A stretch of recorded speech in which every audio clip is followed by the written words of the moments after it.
क्या आध्यात्मिक अनुभूतियाँ ये भ्रम होती है? क्या छठी इंद्रिया द्वारा विश्व का ज्ञान प्राप्त हो सकता है?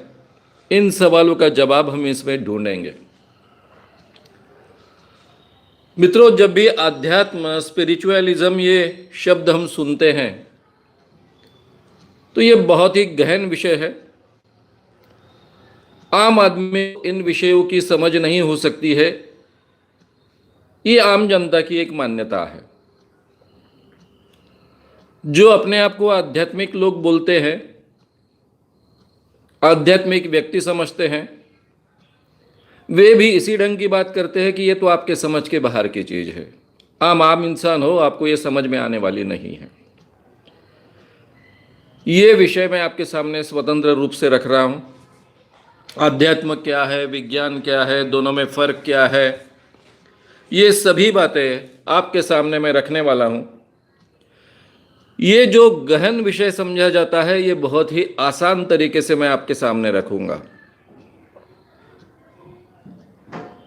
ये विषय आपको स्वतंत्रता से समझे, इसलिए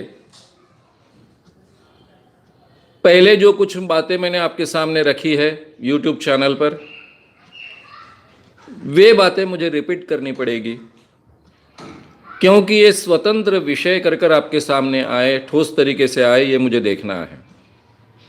इसलिए पहले जो कुछ बातें मैंने कही है, वे बातें जैसी कि वैसी यहाँ आपको रिपीट होते हुए दिखाई देगी। उसके पीछे का यह कारण रहेगा, ये आप समझ लीजिए। मित्रों, आध्यात्म, स्पिरिचुअलिज्म, मेटाफिजिक्स, आधि भौतिक शास्त्र, पारलौकिक शास्त्र, ये पर्यायी शब्द एक दूसरे के लिए हमेशा उपयोग में लाए जाते हैं। इंग्लिश में स्पिरिचुअलिज्म के साथ में मेटाफिजिक्स ये शब्द का भी बड़े पैमाने पर इसके लिए प्रयोग होता है। सभी धर्मों ने स्पिरिचुअलिज्म को, मेटाफिजिक्स को बहुत महत्व दिया है। तो ये स्पिरिचुअलिज्म या अध्यात्म यानी क्या? आत्मा संबंधी या आत्मा परमात्मा संबंधी जानना, मनना, दर्शन करना, इसको कहते हैं अध्यात्म। आत्मा संबंधी या आत्मा और परमात्मा संबंधी जो भी जानना है, समझना है, अनुभूति प्राप्त करना है, उस विषय को स्पिरिचुअलिज्म कहते हैं, अध्यात्म कहते हैं, मेटाफिजिक्स कहते हैं, पारलौकिक शास्त्र कहते हैं, अधिभौतिक शास्त्र कहते हैं। दूसरी भी व्याख्या की जाती है कि आत्मा परमात्मा संबंधित ज्ञान, चिन्मय सत्ता का ज्ञान प्राप्त करना, इसको भी आध्यात्म कहा जाता है। अपने भीतर के चेतन तत्व को जानना, मनना, दर्शन करना, इसको भी आध्यात्म कहा जाता है। अपने भीतर जो चेतन तत्व है वो आत्मा, और सारे विश्व को नियंत्रित करने वाला परमात्मा, इन दोनों का ज्ञान यानी अध्यात्म। केवल आत्मा का ज्ञान यानी भी आत्मा, अध्यात्म। ये दोनों व्याख्याएं इस क्षेत्र में, दोनों डेफिनेशंस इस क्षेत्र में की जाती है। अब हमने आध्यात्म को समझ लिया, आत्मा संबंधी, परमात्मा संबंधी ज्ञान यानी अध्यात्म। विज्ञान यानी क्या? लौकिक भौतिक जगत का ज्ञान, पदार्थ, वस्तु, रसायन, प्रकृति का विश्लेषणात्मक, विवेचनात्मक ज्ञान, उसको कहते हैं विज्ञान। ये आमतौर पर ये डेफिनेशंस की जाती है, व्याख्याएं की जाती है। पहले हम आध्यात्म के बारे में कुछ बातें समझ ले। आध्यात्म ये बहुत गहन विषय है, सामान्य जन के समझ के परे हैं, उनके समझ के बाहर की ये चीज है।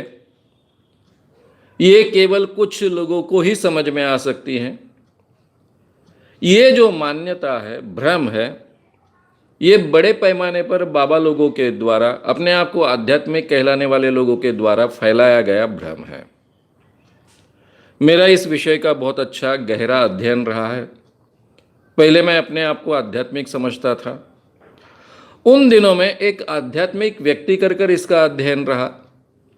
बाद में जब 1980 से मैं अपने आप को रैशनलिस्ट या फिर रैशनल बनते गया, मुझ में परिवर्तन होते गया, उसके बाद भी इस विषय को मैं एक स्टडी के रूप में देखते आया हूं।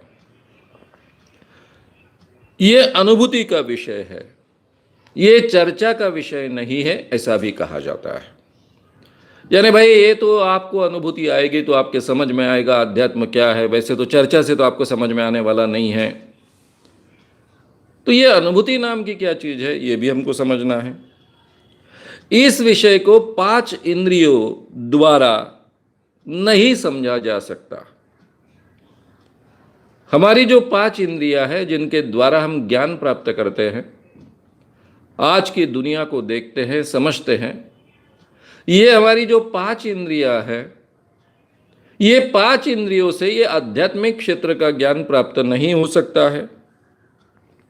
ये भी इसके बारे में कहा जाता है। जिनकी 6ठी इंद्रिया जागृत हुई उन्हें ही इसकी अनुभूति आ सकती है, वही इन बातों को समझ सकता है। ऐसे भी बातें अध्यात्म के बारे में कही जाती है। अब मित्रों, जब मैंने अखिल भारतीय अंधश्रद्धा निर्मूलन समिति के नाम से इस काम की शुरुआत की, सब बातें लोगों के सामने रखनी शुरू की। शुरुआत में आध्यात्मिक लोगों के, बाबा लोगों के, जो बाबा लोग अपने आप को आध्यात्मिक समझते हैं, उनके ये आक्षेप आने लगे, भाई ये तुम्हारे समझ के बाहर की चीज है, तुम्हें कुछ इसमें का समझ में नहीं आता है। जिस बात बारे में आपको समझता नहीं है, आपको ज्ञान हो सकता नहीं है, उस बारे में आप क्यों बोलते हो। अभी इस ढंग की जब बातें होने लगी, बड़े बड़े विद्वान लोग अपने आर्टिकल्स में ये बातें लिखने लगे, तो हमने नागपुर में एक बहुत बड़ा सिंपोजियम आयोजित किया 1985 में। ये जो परिचर्चा थी, सिंपोजियम था, धनवटे रंगमंदिर में आयोजित किया गया था। नागपुर का एकमात्र उस समय का एक बड़ा थिएटर था, नाट्यगृह था। ये धनवटे रंगमंदिर में इसके पहले भी एक श्रद्धा और अंधश्रद्धा इस विषय पर परिचर्चा हुई थी। लोगों ने इसको बहुत बड़े पैमाने पर प्रतिसाद दिया था, हॉल खचाखच भरा हुआ था। 2 दिन ये सिंपोजियम चला। इतना सीरियस विषय, अध्यात्म और विज्ञान जैसा विषय होने के बावजूद पूरा का पूरा हॉल खचाखच भरा है। बड़े पैमाने पर लोग सुनने को आए हैं। बोलने वाले भी बहुत बड़े बड़े लोग थे। पहले दिन में थे आध्यात्म इस विषय पर बोलने के लिए, जिनके अध्यक्ष थे प्राचार्य राम शेवाड़कर। प्राचार्य राम शेवाड़कर ये बहुत बड़े ऐतिहासिक, एक बहुत बड़े साहित्यिक है, साहित्य सम्मेलन के अध्यक्ष रह चुके हैं। साथ ही बहुत ही अच्छे वक्ता है। पूरे महाराष्ट्र में मराठी में बहुत ही अच्छे बोलने वाले वक्ता कर उनका नाम पूरे महाराष्ट्र में मशहूर है। वे अध्यक्ष थे। बाकी उनके साथ में और 5 व्यक्ति इस परिसंवाद में, इस सिंपोजियम में बोलने जा रहे थे। उनमें एक थे मागो वैद्य, जो तरुण भारत के संपादक थे। आगे चलकर वे आरएसएस के पूरे भारत के बौद्धिक प्रमुख बने, वे ही ये मागो वैद्य। दीभा घुमरे, जो तरुण भारत के दूसरे संपादक थे। श्रीभा वर्णेकर, एक संस्कृत पंडित थे। शिरीष देशपांडे, शिरीष गोपाल देशपांडे, ये बहुत ही फेमस मराठी के एक प्राध्यापक, लेकिन विज्ञान कवि कर जिनका नाम पूरे महाराष्ट्र में है, ऐसे डॉक्टर अना देशपांडे, ये भी ज्येष्ठ मराठी के एक कवि भी और साथ में मराठी के प्राध्यापक। ये सभी लोग विद्वान माने जाने वाले लोग थे। दूसरे दिन विज्ञान की ओर से बोलने के लिए अध्यक्ष थे उस परिसंवाद के डॉक्टर भाल भोळे। ये राज्य शास्त्र के प्राध्यापक थे, यूनिवर्सिटी में पढ़ाते थे, लेकिन एक विचारवंत कर महाराष्ट्र को उनकी पहचान है। उनके साथ में डॉक्टर रूपा कुलकर्णी, संस्कृत की अध्यापिका, बाद में यूनिवर्सिटी की हेड ऑफ द डिपार्टमेंट बनी। डॉक्टर उषा गडकरी, तत्वज्ञान की प्राध्यापिका। डॉक्टर रवि रानड़े, ये भी राज्यशास्त्र के यूनिवर्सिटी में प्रोफेसर। डॉक्टर यशवंत मनोहर, ये मराठी के प्रोफेसर यूनिवर्सिटी में। और मैं श्याम मानव। इस ढंग से ये 2 दिन परिसंवाद चला।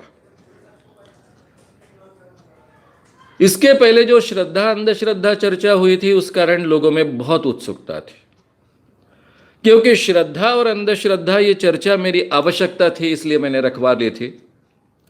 क्योंकि मेरे बारे में मुझे सलाह देने वाले कई आर्टिकल छपते थे, कई बार अग्रलेख, जिसको हम एडिटोरियल कहते हैं, संपादक जिसको लिखते हैं, उन्होंने लिखा था कि ये श्याम मानव श्रद्धा को उखाड़ फेंकना चाहता है, अंधश्रद्धा दूर करने के नाम पर श्रद्धा को उखाड़ फेंकना चाहता है। मैं बहुत होशियार व्यक्ति हूं। मैंने क्या कहा कि जिन लोगों ने इस ढंग से आर्टिकल्स लिखे हैं उन्हीं लोगों को बुलाया जाए, और उनके सामने मैंने शर्त रखी थी कि मुझे श्रद्धा और अंधश्रद्धा दोनों का मतलब ठीक ढंग से समझाए, दोनों में क्या फर्क है ये समझाए, और मुझे ये भी बाद में बताया कि श्रद्धा को बिल्कुल हाथ न लगाते हुए अंधश्रद्धा कैसे दूर की जाए। ये 3 बिंदु हर वक्ता को मैं दिए थे कि जिनके ऊपर कंपलसरी उनको बोलना है, और बाकी जो चाहे वो भी बोल सकते हैं। हर एक को आधा आधा घंटा दिया गया था, और इस परिसंवाद का निष्कर्ष निकला कि श्रद्धा और अंधश्रद्धा में भेद नहीं किया जा सकता है। दोनों में भेद करना बहुत ही इम्पॉसिबल चीज है, पॉसिबल नहीं है, और इसलिए श्रद्धा और अंधश्रद्धा की प्रक्रिया एक ही होती है, और अंधश्रद्धा निर्मूलन में श्रद्धा का बेस उखड़ना लाजमी है। ये पहले परिसंवाद में बहुत अच्छे ढंग से एस्टेब्लिश हो चुका था। अब ये दूसरा परिसंवाद हुआ। दूसरा परिसंवाद होने के बाद भी पूरी तरह से विज्ञान का पलड़ा बहुत भारी है, यह सिद्ध हुआ। उसके बाद में और तीसरा परिसंवाद हमने रखने की कोशिश की, लेकिन तीसरे परिसंवाद के लिए कोई आने को तैयार नहीं हुआ। इस आयोजन में मेरे साथ में डॉक्टर दीबा घुमरे, जो तरुण भारत के संपादक है, जिनके हाथ के नीचे मैंने पत्रकारिता सीखी है, पत्रकारिता में काम किया है, वे प्रयास कर रहे थे। उन्होंने सब लोगों से बात की और मुझे बाद में रिपोर्टिंग किया कि मानो अभी कोई तीसरा परिसंवाद होने की गुंजाइश नहीं है, क्योंकि हमारी ओर से बोलने वाले जो लोग होते हैं वे कहते हैं कि वो श्याम मानव हमको बुलाता है, बहुत कसे हुए सब लोग हैं, फिर हम सब लोगों के सामने हमारा ज्ञान कितना पूरा है, अधूरा है, ये लोगों के सामने सिद्ध हो जाता है, इसलिए फिर से हम किसी सिंपोजियम में नहीं आएंगे। तब मुझे दीबा घुमरे जी ने कहा था कि मानव जी, वो मेरे काम में हमेशा मुझे बहुत मदद करते थे, विचारों से अलग थे, लेकिन सावरकर को बहुत मानते थे। सावरकर के वैज्ञानिक विचार को मानने वाले व्यक्तियों में से वो होने के कारण वे मेरे काम के प्रति बहुत आस्था रखते थे। उन्होंने कहा कि आज के ज़माने में तुम्हारे पीछे पूरा का पूरा विज्ञान खड़ा है, इसलिए ये जो विचारधारा तुम रखते हो, इस विचारधारा का पराभव होने की आज के ज़माने में कोई गुंजाइश नहीं है, क्योंकि आज तुम्हारे सामने हर चीज के बारे में के प्रमाण हाजिर है। उसके बाद में इन परिसंवादों का फायदा ये हुआ, क्योंकि इनका रिपोर्टिंग सभी पेपर्स में छप के आया, इतने बड़े बड़े विद्वानों के बीच ये परिसंवाद हुआ। उसके बाद में मुझे अक्ल नहीं है, मुझे किसी विषय का ज्ञान नहीं है, आध्यात्म के बारे में तुम्हें कुछ समझता नहीं है, ये कहने की किसी ने हिम्मत नहीं की। यानी हमको इन विषय का बहुत गहरा अध्ययन है, ज्ञान है, ये परिसंवादों के जरिए, ये सिंपोजियम के जरिए करीब करीब सिद्ध हो चुका। और बाद में ऐसी कोई लाइट, जिसको हम कहेंगे रिमार्क्स करने की कोई हिम्मत नहीं कर पाया। तो ये आध्यात्म के बारे में हम पहले समझ लेंगे। आध्यात्म यानी आत्मा और परमात्मा संबंधी ज्ञान, ये तो बात क्लियर है। वो चाहे अनुभूति से प्राप्त हो, चाहे और किसी चीज के द्वारा प्राप्त हो, 5 इंद्रियों द्वारा प्राप्त हो या 6ठी इंद्रिय द्वारा प्राप्त हो, ये ज्ञान है आत्मा संबंधी और परमात्मा संबंधी। हम अभी चर्चा के लिए परमात्मा को छोड़ देते हैं। ठीक है, हमें उसके बारे में पता है नहीं है, उसके बारे में चर्चा हो सकती है नहीं हो सकती है, लेकिन आत्मा के बारे में तो चर्चा हो ही सकती है। और कई बार आध्यात्म की व्याख्या आत्मा का ज्ञान इसी ढंग से की जाती है, हमारे अंदर के चेतन का ज्ञान यही इसी ढंग से की जाती है। तो आत्मा और परमात्मा का ज्ञान भी माने तो इसमें आत्मा का ज्ञान बहुत महत्व की चीज है। अब आत्मा तो हमारे देह के अंदर होती है। सभी धर्मों ने आत्मा को माना है। सभी धर्म ये मानते हैं कि हमारे शरीर में हमको जिंदा रखने वाली हमारा अस्तित्व जो है वो हमारे आत्मा के कारण है। इस आत्मा को जांचा जा सकता है। सभी धर्मों ने इसे माना। इंग्लिश में इसे सोल कहते हैं। यहूदी धर्म ने माना, क्रिश्चियन धर्म ने माना, मुस्लिम धर्म ने माना, बुद्ध धर्म ने माना, जैन धर्म ने माना, हिंदू धर्म ने माना, अगर हिंदू धर्म मानते हैं या फिर हिंदू कल्चर है तो। दुनिया में ऐसा कोई धर्म नहीं है कि जिसने आत्मा को नहीं माना है। अब जब शरीर में आत्मा होती है तो वो कब प्रवेश करती है, इसके बारे में मतांतर है। जैसे ही स्त्री पुरुष साथ में आते हैं, भ्रूण की निर्मित शुरू होती है, उसी वक्त आत्मा शरीर में प्रवेश करती है, ऐसा कुछ कहने वाले हैं। कुछ धर्मों ने यह कहा है कि जब बच्चा जन्म लेता है तब आत्मा शरीर में प्रवेश करती है, यानी आत्मा शरीर में प्रवेश करती है। ये जो हमारे अंदर का मैं हूं, ये मैं यानी हमारी आत्मा है। अब आत्मा के बारे में हमारी क्या जानकारी है? मृत्यु के बाद यह आत्मा शरीर छोड़कर जाती है। यहूदी धर्म में, मुस्लिम और क्रिश्चियन धर्म में यह मान्यता है कि ये शरीर मरने के बाद भी यह आत्मा शरीर के आसपास मंडराते रहती है। इसलिए इन तीनों धर्मों के व्यक्तियों को शरीर को जलाया नहीं जाता है, जमीन के अंदर दफन किया जाता है। यह शरीर से अलग हो जाती है लेकिन शरीर के आसपास ही मंडराते रहती है। डूम्सडे के दिन, कयामत के दिन ईश्वर आते हैं और ये सभी आत्माओं का हिसाब किया जाता है और इस हिसाब के अनुसार उन्हें स्वर्ग में, नरक में भेजा जाता है। ये मान्यता इन तीन धर्मों की है। भारतीय धर्मों की अलग अलग मान्यताएं हैं। उसमें यह मान्यता है कि जैसे ही इंसान मर जाता है, मरने के बाद में आत्मा शरीर से स्वतंत्र हो जाती है। अगर वो आत्मा भूत नहीं बनती है, यानी कभी आत्मा अगर अतृप्त रहे,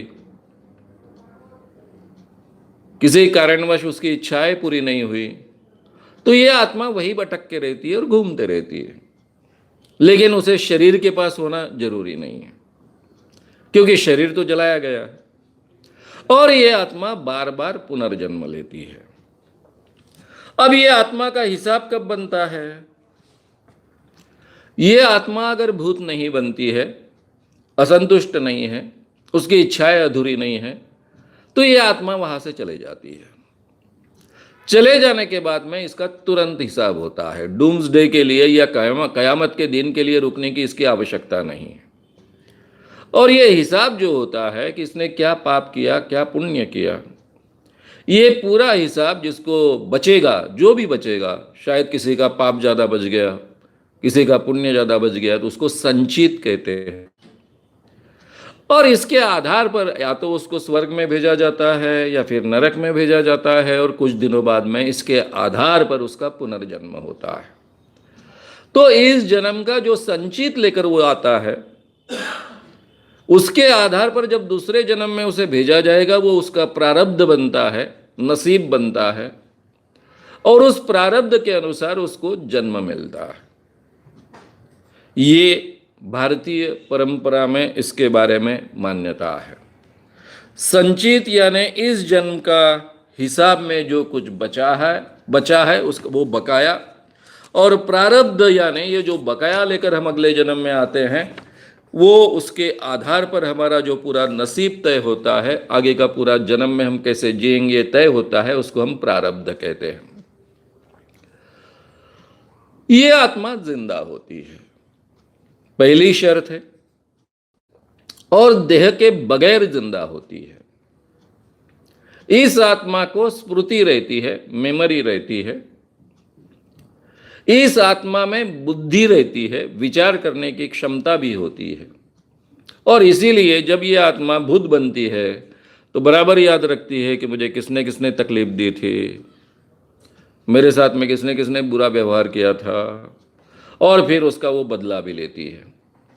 अगर किसी को बदला लेना है तो मेमोरी होना आवश्यक है, साथ में ही बुद्धि और विचार करने की क्षमता होना आवश्यक है, और साथ में ही भावनाएं होना भी आवश्यक है।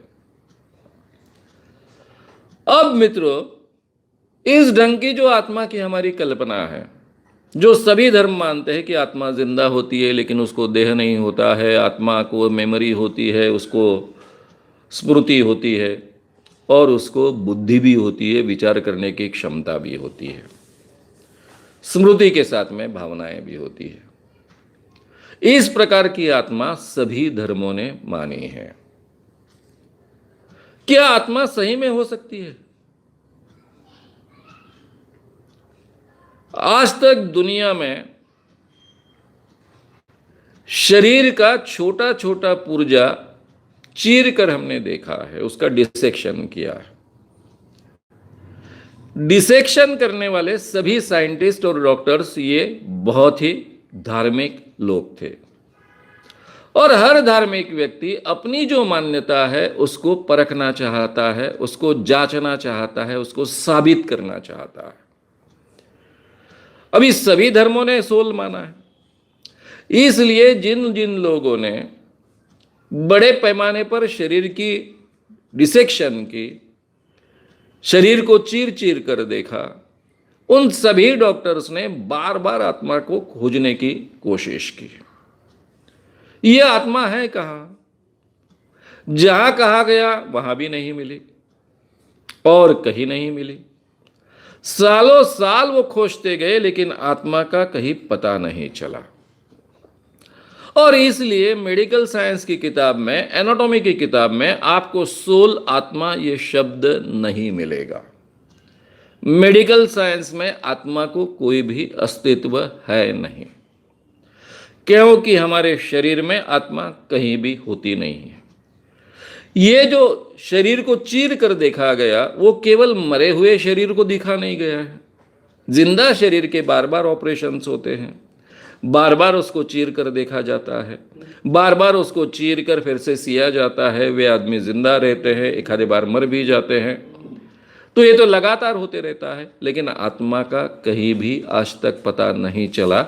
इसलिए मेडिकल साइंस में आपको कहीं भी आत्मा, सोल ये शब्द नहीं दिखेगा। तो पहली बात तो इसका अस्तित्व आज तक नहीं मिला है, यह हमने सबसे पहले समझ लेना चाहिए।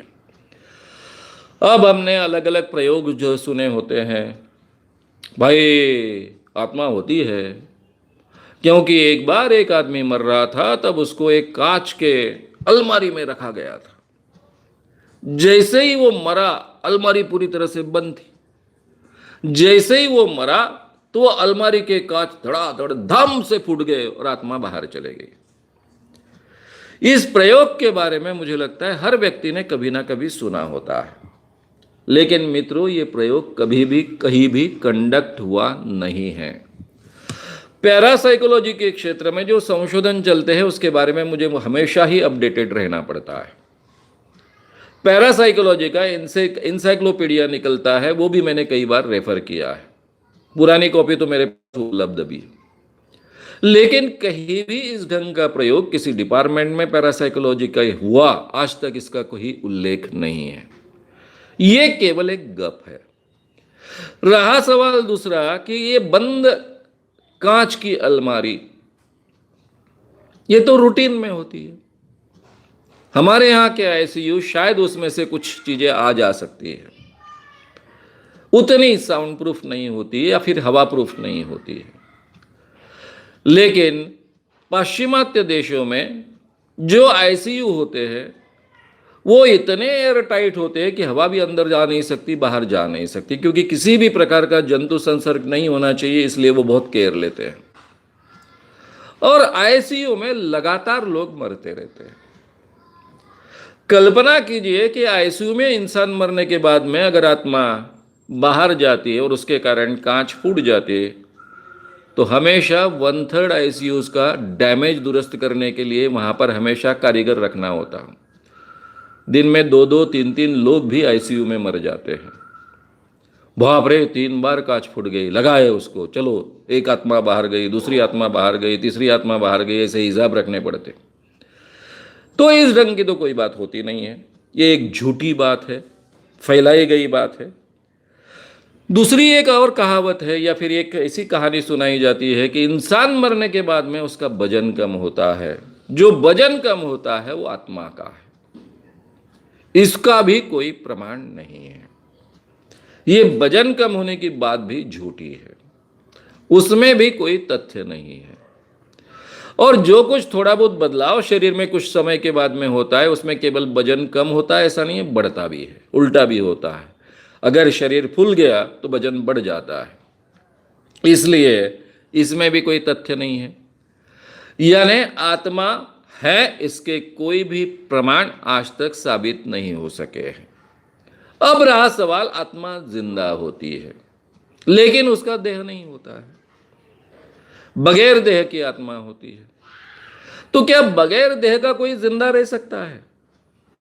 आज का विज्ञान कहता है there can't be a life without body. किसी भी शरीर के अलावा कोई जीवन हो नहीं सकता है, और इसके विरुद्ध प्रमाण आज तक मिला नहीं है। ना ही आत्मा का प्रमाण मिला है, ना ही ऐसा कोई जीव मिला है कि जिसको लाइफ तो है लेकिन बॉडी तो है नहीं। चाहे छोटी ना छोटी क्यों ना हो, उसको बॉडी तो होती ही है। तो पहली बात, आत्मा जिंदा होती है लेकिन उसको बॉडी नहीं होती है, इस ढंग की आत्मा इस दुनिया में है नहीं, ये सबसे पहले हमने समझ लेना चाहिए। दूसरा प्रकार रहा कि आत्मा के साथ में स्मृति, विचार करने की क्षमता और भावनाएं जाती है। क्या ये बात सच है? हमारी भावनाएं क्या होती है? वॉल्टर हेस नाम का साइंटिस्ट, जिसे अपने संशोधन के लिए नोबेल प्राइज मिला, उसने ये सिद्ध किया कि हमारे ब्रेन में 10 ब्रेन सेंटर्स होते हैं। ये जो 10 ब्रेन सेंटर्स है, इनमें एक एक अलग अलग 10 ऐसी भावनाएं निहित होती है। जब भी हमारे शरीर में कुछ केमिकल चेंजेस होते हैं, ये केमिकल चेंजेस उसमें से किसी एक ब्रेन सेंटर को स्टिमुलेट करते हैं। उसकी वो भावना जो है उस सेंटर में निहित, वो भावना उद्दीपित होती है, जागृत होती है। ये उसने सप्रयोग सिद्ध किया। ये सभी प्रयोग उसने चिंपांजी पर किए, और ये मानव को कैसे लागू होते हैं इसके बारे में उसने थीसिस लिखा। उसके आधार पर उसको नोबेल प्राइज मिला। यानी हमारी 10 की 10 भावनाएं हमारे ब्रेन सेंटर्स में निहित होती है। ये 10 ब्रेन सेंटर्स के अलावा जो हमारे ब्रेन में होते हैं, उसके अलावा भावनाओं का अलग अस्तित्व नहीं है। ये भी प्रयोग किए गए हैं कि अगर किसी का एक ब्रेन सेंटर गायब कर दिया तो वो भावना उसमें उद्दीपित होती है क्या, निर्माण होती है क्या, नहीं होती है। ये ब्रेन सेंटर्स के अलावा उस भावना को अस्तित्व नहीं होता है। ये सिद्ध करने के बाद में मित्रों, अब ये सवाल खड़ा होता है कि ये ब्रेन सेंटर्स मरने के बाद में आत्मा के साथ में जाते हैं क्या? कई बार इंसान मरने के बाद में हमेशा ही डिसेक्शन होते हैं। जिंदा इंसान के ब्रेन के भी कई बार डिसेक्शंस होते हैं, या फिर उनको काटा जाता है, उनकी सर्जरी की जाती है, उसको बारीकी से देखा जाता है, ठीक ठाक करने की कोशिश की जाती है। ये ध्यान में आया कि मरने के बाद में ब्रेन सेंटर्स वहाँ के वहाँ रहते हैं, उसमें से एक भी ब्रेन सेंटर बाहर नहीं जाता है। तो हम जो कहते हैं कि आत्मा होती है, वो जिंदा होती है लेकिन उसके साथ देह नहीं होता है, और उसे भावनाएं होती है, तो भावनाएं तो हो नहीं सकती क्योंकि उसके साथ में 10 ब्रेन सेंटर्स बाहर नहीं जाते हैं। 10 ब्रेन सेंटर्स मरे हुए इंसान के ब्रेन में ही रहने के कारण उसका अस्तित्व वही खत्म हो जाता है। यानी भावनाओं का अस्तित्व वही खत्म हो जाता है। अब रहा सवाल स्मृति का, मेमोरी का और विचार करने की क्षमता का। विचार करने की क्षमता और हमारी स्मृति हमारे ब्रेन न्यूरॉन्स में रहती है, उसके बिना उनको अस्तित्व नहीं है। डॉक्टर पेनफील्ड ये बहुत बड़े सर्जन थे। इन्होंने ये सिद्ध किया कि इंसान की स्मृति उसके न्यूरॉन्स में यानी ब्रेन के सेल्स में अलग अलग जगह पर रिकॉर्डेड रहती है। वे बहुत बड़े ब्रेन सर्जन थे, इसलिए काफी प्रयोग भी करते थे। अगर विशिष्ट जगह को वो स्टिमुलेट करेंगे तो ब्रेन के जिस जगह को स्टिमुलेट किया है वहां पर जो भी स्मृति रिकॉर्डेड है वो जागृत हो जाती है। इंसान को वो क्षण, वो समय, वो अनुभव फिर से याद आता है, तरोताजा हो जाता है, फिर से वो जीने लगता है, एनलिवन करता है। ये अनुभव केवल याददाश्त के तौर पर नहीं रहता है। जब उसने ये अनुभव लिया था तब उसका ब्लड प्रेशर था, उसके बाकी भी सभी जो बैरोमीटर्स होते हैं, यानी उसके सांस के ठोके हैं, हृदय के ठोके हैं, ब्लड प्रेशर है, पसीना आ रहा है, डरा हुआ है, ये सभी बातें उसके साथ में रिकॉर्ड होती है और ये ब्रेन न्यूरॉन्स में रिकॉर्डेड अवस्था में रहती है। जैसे ही इलेक्ट्रोड से इनको जागृत किया जाता है उस समय की वही स्मृति उस अनुभव के साथ में जागृत होती है। यानी उन्होंने ये बार बार सिद्ध किया कि ये ब्रेन न्यूरॉन्स में ही ये सब स्मृतियां और विचार करने की क्षमता निहित होती है, उसके अलावा उसके बाहर उनका कोई अस्तित्व है नहीं। इंसान मरने के बाद में जब देखा जाता है, जांचा जाता है, तब ये ध्यान में आता है कि एक भी ब्रेन न्यूरॉन बाहर नहीं गया है। आत्मा के साथ में एक भी ब्रेन न्यूरॉन बाहर नहीं गया। और हम तो कहते ही एक आत्मा को देह नहीं होती है, तो देह नहीं होगा तो न्यूरॉन कैसे बाहर जाएगा उसके साथ में। तो जो भी आत्मा की हमारी कल्पना है, जो शरीर छोड़कर बाहर जाती है, उस आत्मा में ना ही भावनाएं हो सकती है, ना ही उस आत्माओं के साथ में विचार करने की क्षमता हो सकती है, ना ही उस आत्मा को स्मृति हो सकती है। ये सभी कल्पनाएं हैं। ये बात बड़े पैमाने पर हम आज के विज्ञान के आधार पर जानते हैं और इसलिए जिस ढंग के आत्मा की हमने कल्पना की है कि वो जिंदा होती है लेकिन उसका देह नहीं होता है, साथ में उसे भावनाएं होती है, साथ में उसे स्मृति होती है, विचार करने की क्षमता होती है, इस ढंग की आत्मा हो ही नहीं सकती और ऐसी कोई आत्मा शरीर मरने के बाद में बाहर नहीं जा सकती है। तो मित्रों, विज्ञान के संशोधन के आधार पर भी आत्मा आज तक मिली नहीं। बॉडी डिसेक्शन करने के बाद भी आत्मा का अस्तित्व आज तक कभी सिद्ध हुआ नहीं। और आत्मा की जो हमारी कल्पना है वो विज्ञान के जो संशोधन हमारे सामने है उसके आधार पर उसका इस ढंग का अस्तित्व हो नहीं सकता है। ये हम बहुत ही आत्मविश्वास से आज के ज़माने में कह सकते हैं। इसलिए आत्मा का अस्तित्व नहीं है, ये ऑलरेडी सिद्ध हो चुका है। अब आप में से कुछ बोलेंगे कि नहीं भाई, वो विज्ञान अधूरा है, कल अगर विज्ञान का ज्ञान बढ़ेगा तो नए प्रमाण सामने आएंगे, फिर आत्मा सिद्ध होगी। देखिए, विज्ञान जिस ढंग से विकास करता है उसमें इसकी गुंजाइश होती नहीं है।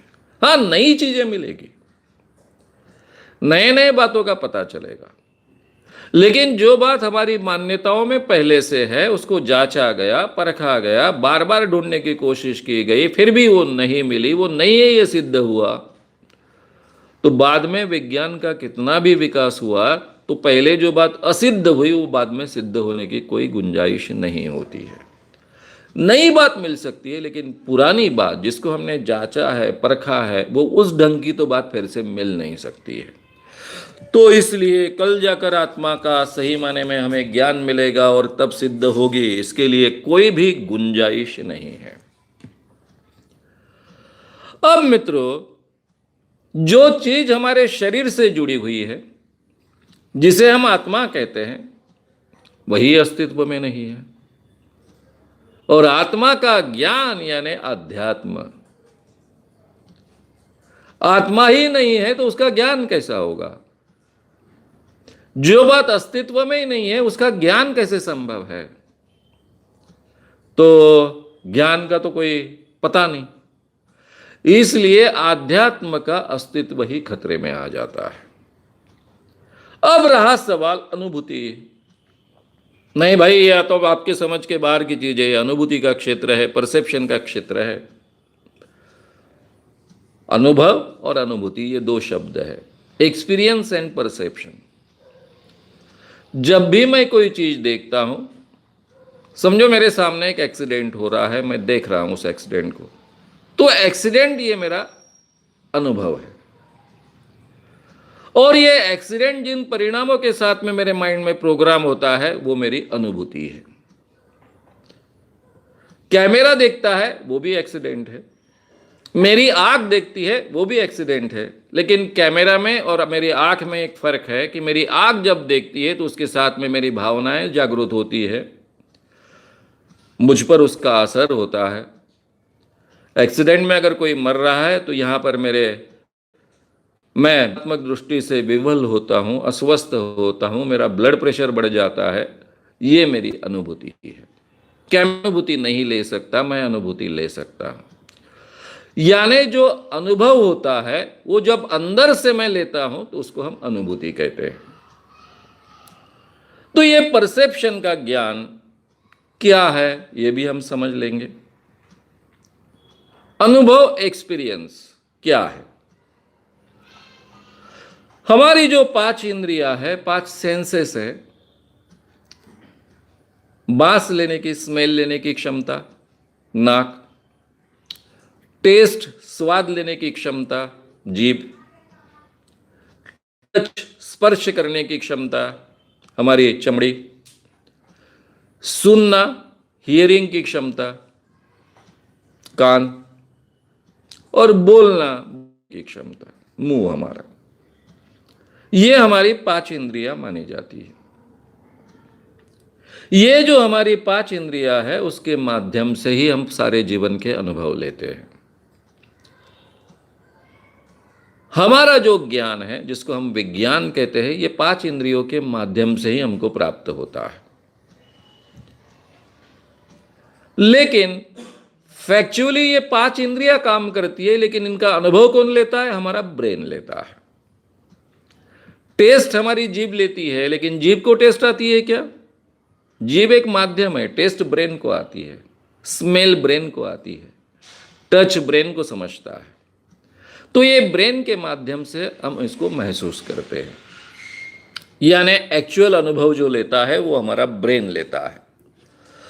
ये अनुभवों के साथ में भ्रम हो सकते हैं क्या? हाँ, हो सकते हैं। ये इंसान के पहले ही ध्यान में आया था कि उसको अलग अलग ढंग के अनुभव आते हैं, उसमें सच कौन से झूठ कौन से उस जमाने में जांचने की कोई यंत्रणा नहीं थी, कोई साधन नहीं थे। इसलिए फिलॉसफी में इतने कंफ्यूजन्स निर्माण हुए कि जो हम देख रहे हैं वो सच है या भ्रम है। जांचने के तरीके नहीं आज के जमाने में है। कैमरे लगा दिए 2-3, मेरे आंखों को दिख रहा है लेकिन कैमरे को दिख नहीं रहा, तो इसका मतलब ऐसा हुआ कि भाई ये तो मेरा भ्रम है।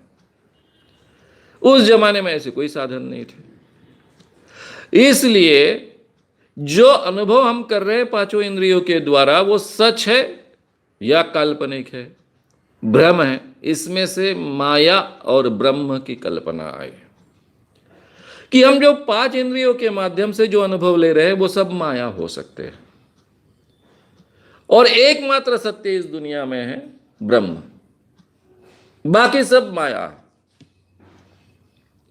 और उसको इतना एक्सटेंड किया गया कि सारी दुनिया माया है, केवल सत्य एक ब्रह्म है, यहां तक वो एक्सटेंड हो गया। उसके पीछे का बेसिक कारण था क्योंकि हम जो अनुभव ले रहे हैं पांच इंद्रियों के माध्यम से वो सत्य होते हैं या काल्पनिक होते हैं, सत्य होते हैं या भ्रम होते हैं, इसके बारे में इंसान जागरूक हो चुका था, लेकिन जांचने के परखने के साधन उसके पास उस जमाने में नहीं थे।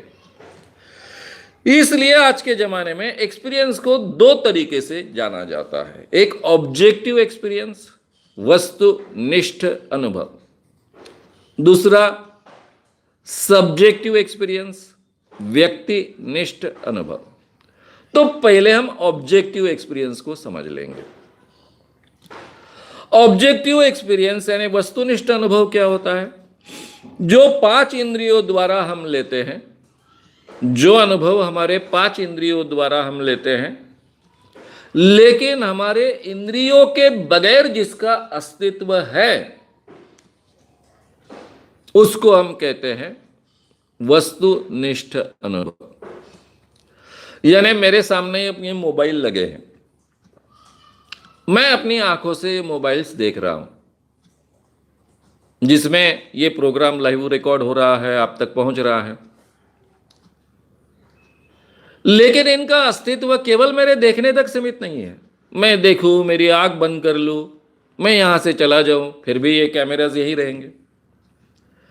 इनको मेरे पांच इंद्रियों के अनुभव के अलावा भी अस्तित्व है। तो ये सच्ची बात है। ये यहां पर मोबाइल्स है, कैमरास है, ये माना जाता है सब्जेक्टिव नहीं है, ये ऑब्जेक्टिव अनुभव है। देख कौन रहा हूं? मैं देख रहा हूं। अनुभव कौन ले रहा है? मैं व्यक्ति ले रहा हूं। लेकिन मेरे अलावा, मेरे पांच इंद्रियों के अलावा इन मोबाइल्स को अस्तित्व है, इसलिए इसको ऑब्जेक्टिव अनुभव कहा जाता है। ऑब्जेक्टिव अनुभव की दूसरी विशेषता है कि सबको एक ही अनुभव आता है। मैं देखूंगा तो भी मुझे यहां तीन मोबाइल्स दिखेंगे, दूसरा कोई आकर देखेगा उसको भी तीन मोबाइल्स देखेंगे, तीसरा आएगा, चौथा आएगा, 10वां आएगा, उसको भी तीन मोबाइल्स दिखाई देंगे।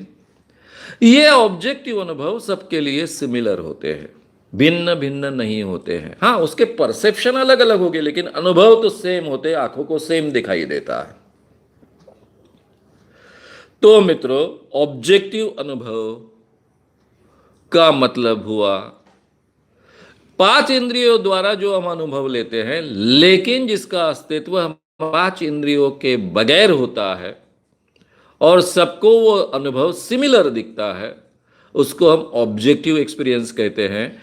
और केवल हमारे जीवन में ऑब्जेक्टिव एक्सपीरियंस को ही हम सच मानते हैं। इसी के आधार पर आज का पूरा विज्ञान विकसित हुआ है। ये बात हमें बहुत अच्छे ढंग से समझ में आने के लिए हमको सब्जेक्टिव एक्सपीरियंस क्या होते हैं ये समझ लेना होगा। अभी सब्जेक्टिव एक्सपीरियंस क्या होते हैं? सब्जेक्टिव व्यक्तिनिष्ठ एक्सपीरियंस अनुभव उसी व्यक्ति को वो आते हैं जो व्यक्ति ये अनुभव लेता है, उसी व्यक्ति को ये अनुभव आते हैं, और उस व्यक्ति के बगैर उसका अस्तित्व नहीं है। ये दो चीजें इसमें आवश्यक है। ये व्यक्तिनिष्ठ जो अनुभव होते हैं वो उसी व्यक्ति को आते हैं, और उन अनुभवों का अस्तित्व उस व्यक्ति के बगैर, उसके पांच इंद्रियों के बगैर नहीं होता है। इसको हम कहते हैं सब्जेक्टिव एक्सपीरियंस। इसमें ऑब्जेक्टिव और सब्जेक्टिव में बीच में है ऐसे एक एक्सपीरियंस है जिसको हम कहते हैं इल्यूजन्स। अब ये इल्यूजन्स क्या होते हैं ये भी हम समझ लेंगे। इल्यूजन्स का अनुभव हम में से हर एक ने अपने जीवन में कहीं ना कहीं लिया होता है। कौन कौन से प्रकार के इल्यूजन्स है? सबसे मशहूर इल्यूजन है जो हमारे कविता से लेकर हमारे सारे जीवन का, हमारे रोमांटिक लाइफ का हिस्सा होता है, उस इल्यूजन को हम कहते हैं रेनबो, इंद्रधनुष। ये जो रेनबो होता है, इंद्र का धनुष, भगवान इंद्र का धनुष, ये सबको उस एंगल से दिखता है। अब ये ऑब्जेक्टिव एक्सपीरियंस है या सब्जेक्टिव है? देखिए, ऑब्जेक्टिव एक्सपीरियंस की हमने दो शर्तें रखी थी। पहली शर्त रखी थी कि 5 इंद्रियों के बगैर उसको अस्तित्व हो और सबको सिमिलर दिखे। इंद्रधनुष एक एंगल से सबको दिखता है। वहां अगर 50 व्यक्ति है तो 50 भी व्यक्ति को इंद्रधनुष दिखेगा, रेनबो दिखेगा। लेकिन रेनबो होता है क्या आसमान में? ऐसा कोई रेनबो वहां पर होता है? थोड़ा आप एंगल बदल ले तो रेनबो नहीं दिखेगा। जहां रेनबो है उसके पास चले जाए तो रेनबो नहीं दिखेगा। तो ये एक बीच का अनुभव हो गया, इल्यूजन्स, जिसको हम सब्जेक्टिव भी नहीं कहते और ऑब्जेक्टिव भी नहीं कहते। यह अनुभव सच्चा होता है लेकिन सच्चा नहीं भी होता है, क्योंकि वहां एक्चुअली रेनबो आसमान में नहीं होता है। एक विशिष्ट एंगल से हमको देखता है, क्योंकि वहां से किरणें उस ढंग से स्प्लिट होती है, इसलिए हमको उस एंगल से वो दिखता है। ये जानकारी हमको है। दूसरा भी अनुभव आंखों का ही है, जिसको हम कहते हैं मैरिज, मृगजल। खास कर ये हमें कहां दिखता है? रेगिस्तान में दिखता है। रेगिस्तान में हम चल रहे हैं, टीले के नीचे उतरने की कोशिश कर रहे हैं और वहां हमको पानी है ऐसा दिखता है, खुश हो जाते हैं, लेकिन वहां पानी नहीं होता है। आजकल रेगिस्तान जाने की भी आवश्यकता नहीं है। गर्मियों में अगर टार रोड है तो टार रोड में जब भी ऐसा कुछ बीच में ऐसा उतार होता है तो वहां पर भी हमको कई बार ये मृगजल दिखता है, मैरिज दिखता है। तो ये हमारे आंखों का इल्यूजन है। 10 लोग हैं, 10 लोगों को सेम पानी पीने को दिया। 9 लोगों को पानी हमेशा जैसा लगता है, एक व्यक्ति को पानी बहुत मीठा मीठा लगता है। पानी तो सेम है, इसको क्यों मीठा मीठा लगता है? क्योंकि इसने अभी अभी आंवला खाया है। आंवला खाने के बाद में अगर आप पानी पिएंगे तो आपको पानी मीठा लगता है। ये हमारे टेस्ट का भ्रम हो गया। पानी तो मीठा है नहीं, लेकिन हमको लग रहा है। लेकिन ये सबको आएगा। ये बाकी के 9 लोग अगर आंवला खाएंगे तो उनको भी पानी मीठा लगेगा। इसलिए इसको हम प्योरली सब्जेक्टिव अनुभव नहीं कहते हैं।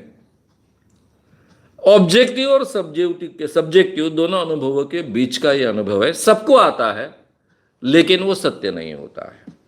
पानी मीठा नहीं होता है, लेकिन आंवला खाने के बाद पानी पिए तो हमको मीठा लगता है।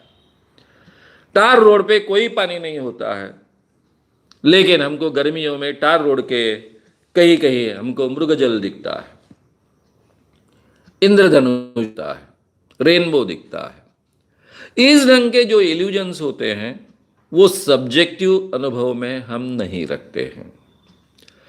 फिर प्योरली सब्जेक्टिव अनुभव क्या है? उसको हेलुसिनेशन शब्द से हम जानते हैं। इसके बारे में मैंने बहुत विस्तार से आपके सामने सम्मोहन की जो सीरीज रखी है उसमें बातें रखी हैं, लेकिन यहां पर जितनी आवश्यक है उतनी बातें ही मैं केवल रिपीट करूंगा।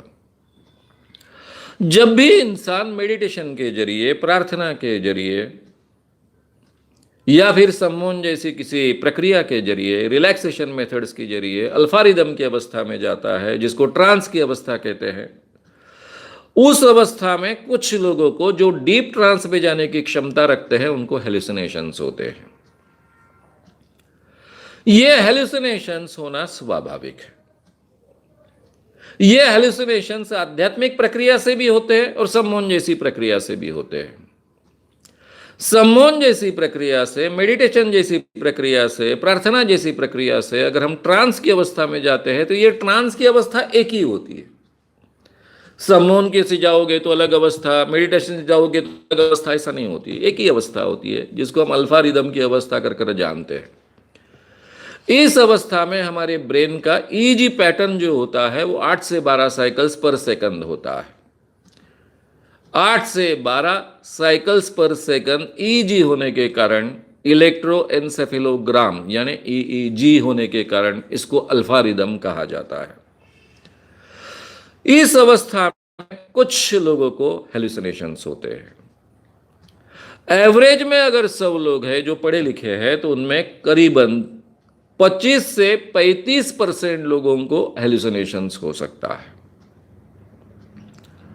अब हेलुसिनेशंस यानी क्या? 5 इंद्रियों को अनुभव आते हैं। अब ये मैंने जब सम्मोहन सीखने की शुरुआत की तो मैं तो पूरी तरह से रैशनल बन चुका था। सम्मोहन के बारे में जो मान्यताएं थी, जिस ढंग की किताबें थी, जिस ढंग से लोग उस विषय पर बोलते थे, मेरे मन में भी काफ़ी संदेह थे, काफ़ी डाउट्स थे, सवाल भी थे। तो मैंने शुरुआत में पहले 3-4 सालों में करीबन 5-1 हज़ार लड़के लड़कियों पर सम्मोहन के डीप ट्रांस में उनको डालकर प्रयोग किए। क्या क्या इसमें संभव है वो जांचा। उदाहरण के तौर पर मैं औरंगाबाद में करीबन 2 महीने रहा हूं, हर स्कूल कॉलेजेस में, और जाहिर व्याख्यान ले रहा था जहां जहां संभव है। और उन दिनों में मैं सम्मोहन की प्रैक्टिस भी कर रहा था। अब लड़के लड़कियां व्याख्यान सुनने के बाद बहुत प्रभावित होते थे। फिर मैं डिक्लेयर करता था कि जिनको ऐसा सम्मोहन का अनुभव लेने का है वो आ सकते हैं, उनके लिए मैं एक क्लास रख रहा हूँ, उसका फ़ायदा आपको अपने अभ्यास में भी, स्टडी में भी आप कर पाओगे। बड़े पैमाने पर लड़के आते थे। ये बात है 84-85 की। औरंगाबाद जैसे शहर का, मराठवाड़ा का केंद्र, लड़कियां बहुत डरी सहमी, ऐसे किसी प्रोग्राम में आने के लिए तैयार नहीं, और लड़कों के साथ तो बिल्कुल ही आने के लिए तैयार नहीं। लेकिन यूनिवर्सिटी में मेरा एक व्याख्यान हुआ। यूनिवर्सिटी की जो अध्यापिका थी वो मुझसे मिलने आई। वो कहने लगी कि हमारे लेडीज़ हॉस्टल के लड़कियों के लिए कीजिए, क्योंकि वो लेडीज़ हॉस्टल की लड़कियां मेरे पास आई है और वो आग्रह कर रही है कि वो ये जो आप कर रहे हो पूरे औरंगाबाद में, जिसके बारे में पेपर्स में भी छप के आया था, तो हमारे लिए कीजिए। तो एक प्रोग्राम मैंने लेडीज़ के लिए किया, यूनिवर्सिटी के गर्ल्स हॉस्टल के लेडीज़ के लिए। वहाँ उस दिन मैं हमेशा किसी ना किसी एक्टर्स को, एक्ट्रेस को बुलाता था। कुमार गौरव लव स्टोरी नाम की कोई फिल्म थी, बहुत फेमस हो चुकी थी, सुपर डुपर हिट हो चुकी थी, और कुमार गौरव के बारे में काफ़ी लड़कियों में क्रेज़ थी। तो मैंने ऐसे ही अभी पुराने धर्मेंद्र, हेमा मालिनी, अमिताभ बच्चन, इनके बजाय कुमार गौरव को बुलाया था। लड़कियां मिलकर बड़ी खुश हुई। अब कुमार गौरव थोड़ा ही आने वाला है उस हॉल में, लेकिन सब लड़कियां बड़ी खुश हो गई कि हम कुमार गौरव से मिले। तो फिर एक मेरा व्याख्यान हुआ एक कॉलेज में, तो 2-3 लड़कियां आई। सर बोले, मेरी बड़े बहन यूनिवर्सिटी में पढ़ती है, वो हॉस्टल में रहती है, आपने उसको कुमार गौरव को मिलाया, हमको भी कुमार गौरव को मिलाइए। मैंने कहा, अकेली दूसरी लड़की के लिए मैं काम नहीं करता हूँ, तुम अगर 50-60 लड़कियों का ग्रुप लाओगे तो मैं डेफिनेटली करूँगा। और सही में उस 12वीं के लड़के ने 50-60 लड़कियां पकड़ कर लाई, और फिर ऐसी लड़कियों की हमारी बैचेस शुरू हो गई। अब हम क्या करते थे, एक लड़की को दूसरे लड़के के सामने खड़ा कर देना। अभी तुम्हारे सामने कुमार गौरव आए हैं, कुमार और गौरव तुम्हारे साथ में बात कर रहे हैं। लड़कियां डीप ट्रांस में आंखें खोलकर देख रही है, सामने उसकी परिचित मित्र है, एक क्लास में दोनों पढ़ती है, लेकिन ये पहली लड़की दूसरे लड़की को कुमार गौरव समझती है, दूसरी लड़की पहले लड़की को कुमार गौरव समझती है, और दोनों एक दूसरे के साथ में हाथ डालकर कुमार गौरव कर कर एक दूसरे के साथ में बात करती है। हम सब कई बार ये रिकॉर्ड भी करते थे। ये अनुभव इतना सच होता है, 100% सच होता है।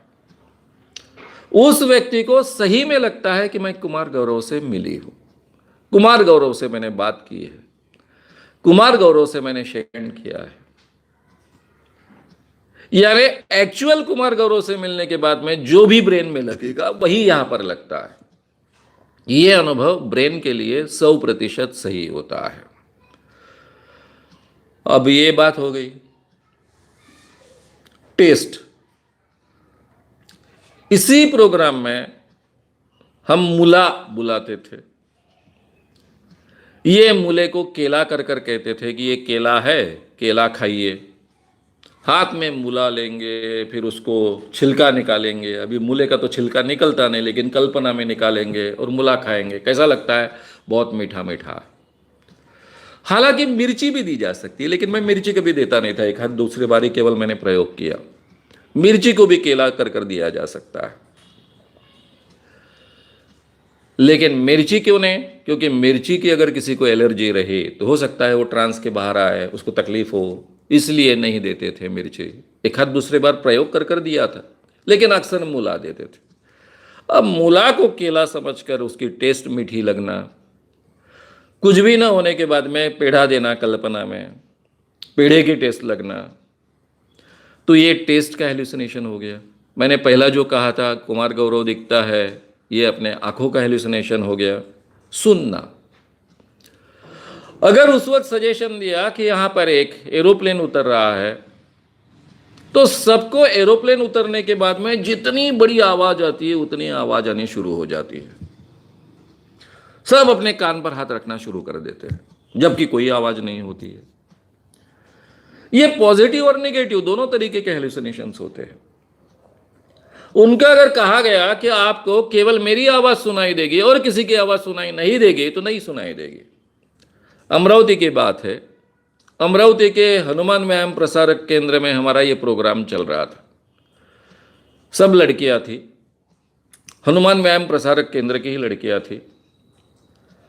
जो लड़कियां सम्मिलित हुई थी, पास में ही सब बाकी के लोग खेल रहे थे, तो खेलने की आवाज आ रही थी, वो डिस्टर्ब ना हो इसलिए मैंने बार बार ये रिपीटेशन दिया या सजेशन रिपीट किया था कि आपको केवल मेरी आवाज सुनाई देगी, बाकी कोई आवाज सुनाई नहीं देगी। अब उसमें से 2-3 लड़कियां आई। किसी एक लड़की को दूसरे लड़की से चाबी चाहिए थी, जो भी ट्रांस में है। मैं उधर कुछ तो भी सजेशन दे रहा था, ये लड़की एकदम से धड़ाम से अंदर आ गई, अपने वो सहेली को हिलाने लग गई, वो मेरी चाबी कहाँ रखी है, रूम की चाबी कहाँ रखी है।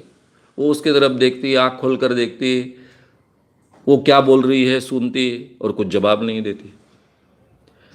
बहुत समय प्रयास कर रही थी, मैं भी देखना चाहता था कि क्या होता है एक्चुअली।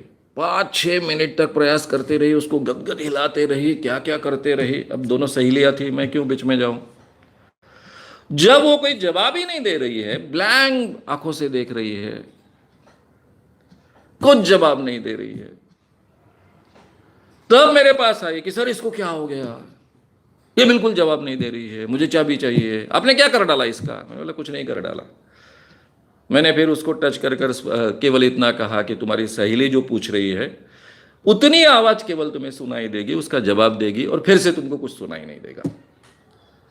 तो जैसे ही इसने कहा मेरी चाबी कहाँ रखी है, उसने कहा वहां पर रखी है, और फिर से सुनना बंद कर दिया।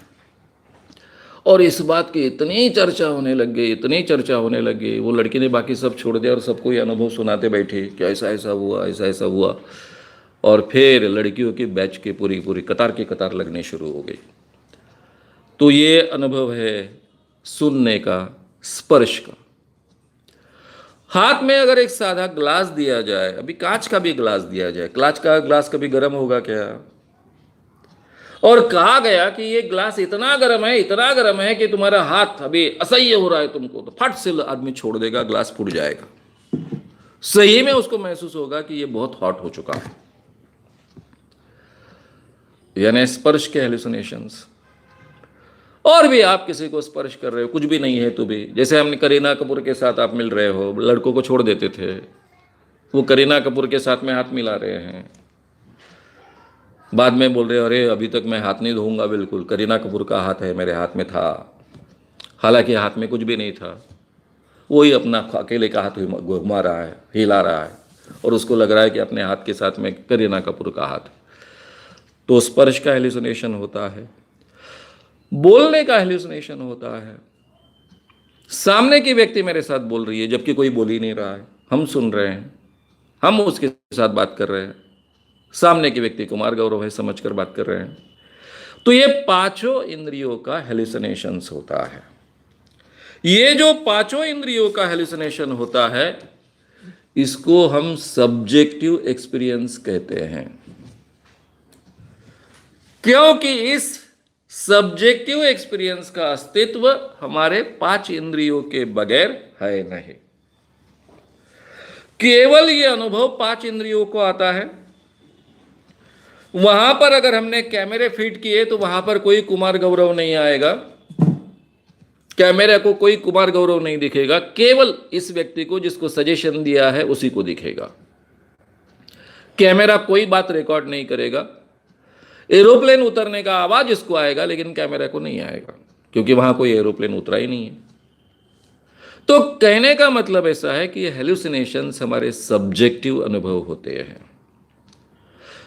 ये हेलुसिनेशन जैसे सजेशन के कारण हो सकते हैं, हमारी धारणा के कारण हो सकते हैं, हमारी मान्यता के कारण हो सकते हैं, हमारी इच्छा के कारण हो सकते हैं, उसी ढंग से बाकी चीजों के द्वारा भी होते हैं।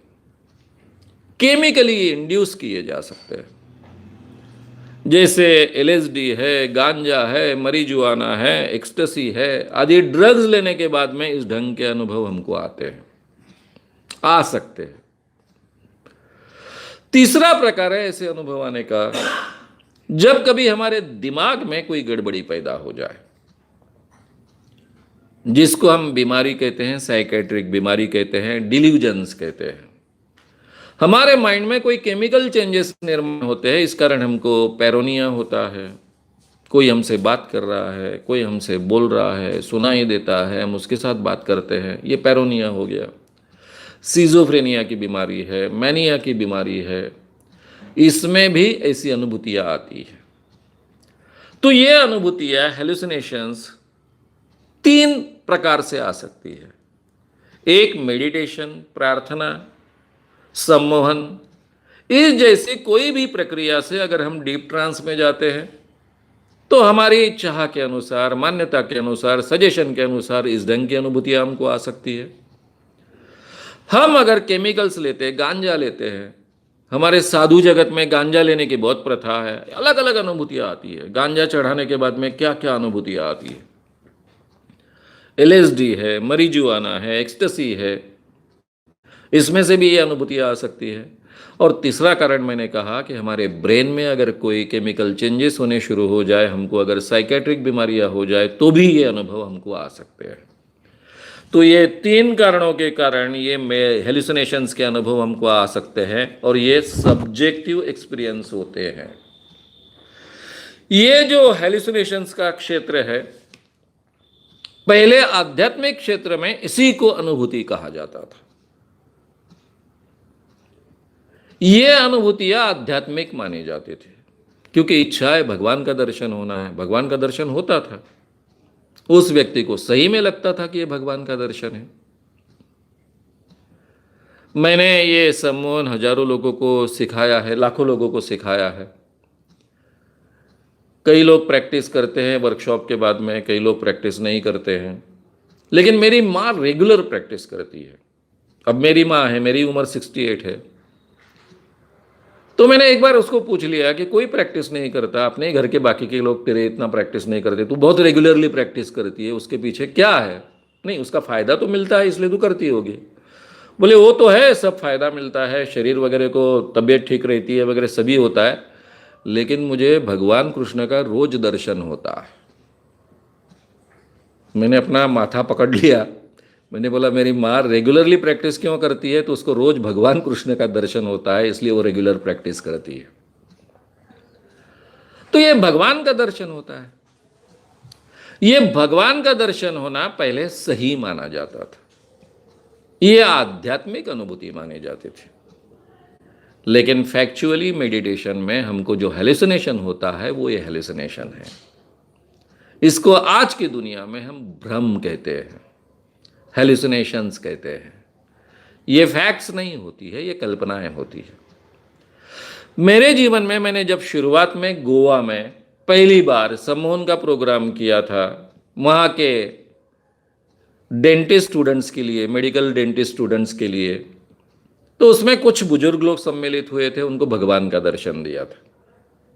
बाकी सब लोगों को वो तुम हेमा मालिनी के बंगले पर जा रहे हो वगैरह ऐसा कहा था। मैं शुरुआत के दिनों में सबसे अनुभव पूछता था, इनसे अनुभव पूछे। सब लड़के लड़कियों ने कहा कि हम वो हेमा मालिनी के बंगले पर गए थे, फिर ऐसा हुआ वैसा हुआ, ये हुआ वो हुआ। लेकिन ये जो 4 बुजुर्ग व्यक्ति थे उनको मैंने कहा था, अभी बुजुर्ग व्यक्ति, इनको कहा हेमा मालिनी के बंगले पर भेजे। इसलिए मैंने उनको अलग सजेशन दिया था कि भगवान कृष्ण आए हैं, छोटे हैं, रेंगते रेंगते आए हैं, आपके गोदी में बैठे हैं, उनके हाथ दूध दही से भरे हुए हैं और वो आपके ओठों में दूध दही डाल रहे हैं। सब लोगों ने कर कर वो दूध दही खाया, मैंने छोड़ दिया, आप भगवान के साथ में खेल रहे हो। और फिर उनके अनुभव मैंने पूछे, तब उन्होंने मुझसे कहा, एक एक ने, 4 लोगों ने अलग अलग अनुभव सुनाए। किसी का भगवान कृष्ण बालक ही रहा, किसी का गीता तक चला गया, किसी का रासलीला के लिए चला गया।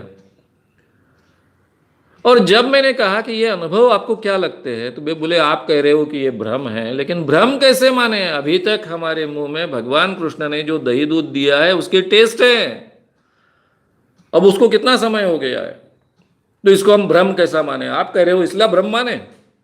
उसके बाद में मैंने कभी भी भगवान का भ्रम दिया नहीं किसी को, क्योंकि यहां लोग अपना लॉजिक लगा सकते हैं कि भाई मैं पणजी में बैठा हूं, पणजी से कहाँ मुंबई, मुंबई के हेमा मालिनी के बंगले पर जाऊंगा और इतने समय में वापस आऊंगा, ये संभव नहीं है। वो अपनी तर्क बुद्धि बाद में, कम से कम अनुभव लेने के बाद में कम से कम उपयोग में लाएगा कि मैंने अनुभव लिया, वो भ्रम है। लेकिन भगवान तो कहीं भी आ सकते हैं, जा सकते हैं। तो मेरे ध्यान में आया कि भगवान का अगर अपन ने लोगों को भ्रम दिया तो उनके अंधविश्वास तो दूर होना दूर है, उल्टे पक्के होने की गुंजाइश है। तो उसके बाद में, ये अनुभव के बाद में, ये पहले ही अनुभव के बाद में मैंने फिर कभी किसी को भगवान का अनुभव नहीं दिया। उसके पीछे का ये कारण था। लेकिन आध्यात्मिक क्षेत्र में लोगों की इच्छा है मुझे भगवान का दर्शन होना है। वो व्यक्ति सालों से मेडिटेशन कर रहा है, सालों से भगवान की आराधना कर रहा है, उसकी तीव्र इच्छा है, अगर वो डीप ट्रांस में जाता है, उसकी तीव्र इच्छा है, तो उसको भगवान का दर्शन हो जाता है। यह आध्यात्मिक अनुभूति होगी। केवल भगवान का दर्शन नहीं, उसको स्वर्ग का दर्शन हो सकता है, उसे इंद्र दिख सकता है, उसको अप्सराएं दिख सकती है। इतना ही नहीं तो वो खुद महसूस कर सकता है कि मैं स्वर्ग में जाकर वापस आया हूं। ये सब संभव है हेलुसिनेशंस में। और फिर मैं दोहराऊंगा कि जो व्यक्ति ये हेलुसिनेशंस लेता है, ये अनुभव लेता है, उसके लिए ये अनुभव 100% सही होते हैं, लेकिन वो भ्रम होते हैं। पहले के जमाने में इसको जांचने के हमारे पास कोई तरीके नहीं थे, आज के जमाने में इसको जांचने के तरीके हैं। इसलिए हम कह सकते हैं कि ये अनुभव जो है, जिसको हम हेलुसिनेशंस कहते हैं, जिसको हम आध्यात्मिक अनुभूति कहते हैं, ये भ्रम है। ये आज कह सकते हैं, 100-150 साल पहले कहना असंभव सा था। इन दोनों में फर्क करना कठिन था। तो मित्रों, ये जो अनुभूति का क्षेत्र है, कहते हैं ये अनुभूति का क्षेत्र एक भ्रम क्षेत्र है। ये आज के जमाने में सिद्ध हो चुका है। और मैंने तो 5-1 हजार लोगों पर ये प्रयोग किए हैं, उसके बाद में कम से कम 2 लाख स्टूडेंट्स को ये सम्मोहन सिखाया है। तो मेरा तो रूटीन जगत है ये। फिर अध्यात्म यानी अब क्या, यानी अनुभूति का क्षेत्र है। आपको समझ में नहीं आएगा, अनुभूति आपके दायरे के बाहर की चीज है। ये तो दायरे के बाहर की चीज नहीं है। अनुभूति क्या है, आज के जमाने में बहुत अच्छे ढंग से हम जांच सकते हैं, समझ सकते हैं, उसको परख सकते हैं। मैंने आपके सामने बात रखी है। फिर आध्यात्म यानी क्या है? आध्यात्म यानी आत्मा का ज्ञान तो आत्मा है नहीं, अनुभूति द्वारा वो ज्ञान प्राप्त होता है। अनुभूति का वो क्षेत्र है तो अनुभूति हेलुसिनेशंस हो सकती है, और आध्यात्मिक क्षेत्र में तो हेलुसिनेशंस ही होती है, उसका कोई स्वतंत्र अस्तित्व होता ही नहीं है। ये सब्जेक्टिव एक्सपीरियंस होते हैं। सब्जेक्टिव एक्सपीरियंस यानी मुझे अपने इंद्रियों द्वारा अनुभव आ रहे हैं, लेकिन मेरे इंद्रियों बगैर, मेरे बगैर उनको अस्तित्व नहीं है। सभी आध्यात्मिक अनुभवों को यह व्याख्या लागू होती है, और वही आध्यात्मिक अनुभव ये हेलुसिनेशंस होते हैं। उस दायरे में उनको हमको डालना पड़ेगा। अब मित्रों, आत्मा भी नहीं है, अनुभूति का क्षेत्र भी हेलुसिनेशंस है, तो फिर अध्यात्म यानी क्या, ये हम अगले प्रोग्राम में देखेंगे, पार्ट 2 में देखेंगे। आध्यात्म और विज्ञान पार्ट 2। अभी 9:20 11 मिनट हो रहे हैं। अभी मैंने यहाँ पर रुकना चाहिए।